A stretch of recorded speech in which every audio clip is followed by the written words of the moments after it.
Thank you very much for joining us and welcome.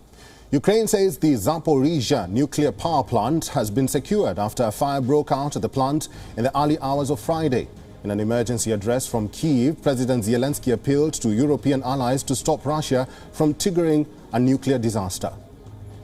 Треба зупинити російських військових. Негайно кричить своїм політикам. Україна – це 15 атомних блоків. Якщо буде вибух, це кінець всім. Кінець Європи. Це евакуація Європи. Тільки негайні дії Європи можуть зупинити російські війська. Не допустіть загибелі Європи від катастрофи на атомній станції.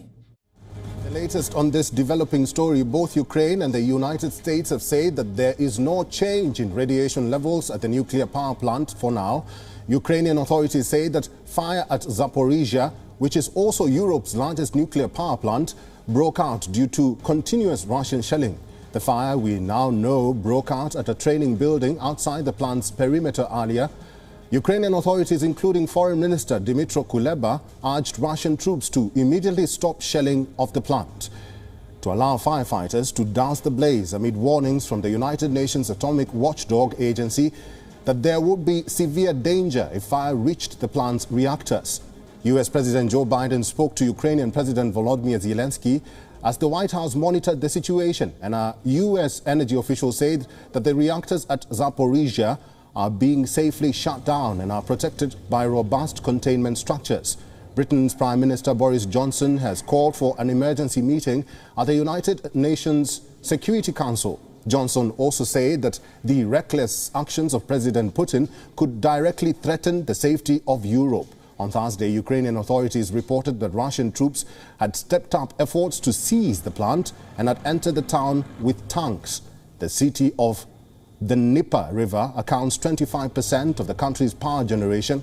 The Zaporizhzhia power plant accounts for about 1/4 of Ukraine's power generation.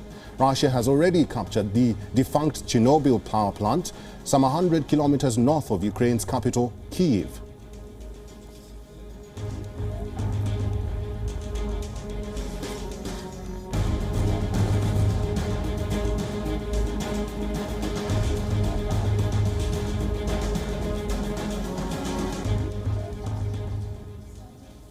Former U.S. military intelligence analyst Josh Manning is now joining us live from Seattle in Washington. Josh, very welcome to WION. Thank you for having me.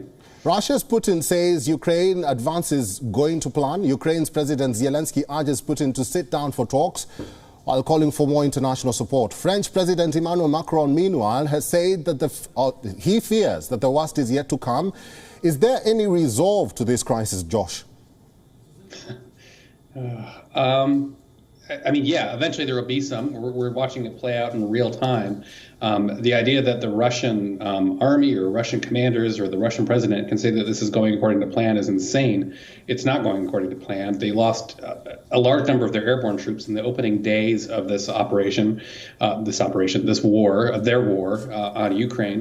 The Ukrainians have been inspiring. They have fought bravely. They have fought hard. I don't think the Russians knew what they were getting into, and I think Macron is exactly correct. I think the worst is yet to come, and we're seeing that play out today. Josh, the United States and 44 other OSCE nations will review reports of humanitarian abuses by Russia in Ukraine. The World Health Organization fears for the worst. How do you assess the humanitarian situation in Ukraine right now? You know, I heard, I was on a Twitter space, of all things, earlier today with a guy from the Atlantic Council who's very smart, a guy named Paul Klein. And Paul mentioned that there was some negotiations going on to create some humanitarian corridors for both Russia forces and for Ukrainian forces and for the Ukrainian government. I think that's a good thing. I think a lot of people, 1 million plus people, are fleeing from these bombings, from this campaign of thermobaric weapons, weapons of mass destruction. I mean, to be honest, these are weapons of mass destruction that are being deployed on the Ukrainian populace right now, and they're fighting back with a jar full of oil with a handkerchief that's on fire in it. I mean, it's a David Goliath. It's the Maccabees, from Jewish lore. That's what's being fought right now, and you need to let people flee because it's going to get far more destructive in the coming days and the coming weeks. Let's talk about the importance of towns or regions being under attack by Russia.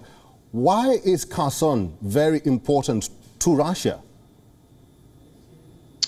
You know, I think a lot of cities are important to Russia. You're seeing a lot of growth of their military forces from the south. So they pushed up from Crimea, and that's where you're seeing them attack this area that's around the nuclear reactor today. And so that push from the south is important. I think the area around Dnipro and the river is super important. It was an area pro-invasion. I think Russia has long wanted to hold in areas to the east.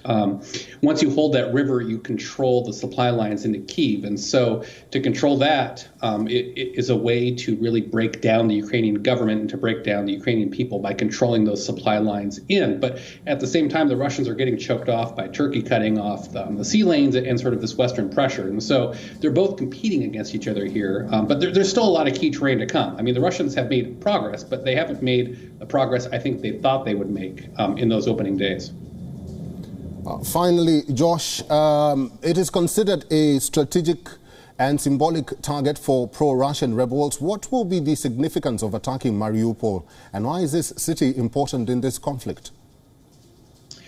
I think you take some of those cities, and once you control those cities and can control those bases, right? And I think it's why they went after and I can't remember the name of the airfield, right? But in the opening days, they went after, I think it was the Anatov airfield or something like that outside of Kyiv. And so they wanted to take that because if you control those places, you can start to circle your forces out from those areas. It's what we did in Baghdad. It's why we wanted to control the Baghdad airport, because you can put your forces there and send them into Baghdad for night operations, for targeting operations, and really start to take some more cities and take some more territory. I mean, the urban battle is difficult. It's a long slog, and you're dealing with a lot of cities that they still have to go after. And so to control one city, suddenly you control one, you can regroup your forces there, and then you can move them into more in the area, whether that's the east, the south, or the north. And I think that's the game the Russians are playing here. And the Ukrainians have done an absolutely valiant job holding on to those cities to make sure that that doesn't happen. So you can tell that the Russians are trying to push that, but the Ukrainians understand that and are trying to push back against that. Josh Manning, thank you very much for your insights and for talking to WION today. Thank you. Always a pleasure. WION is now available in your country. Download the app now and get all the news on the move.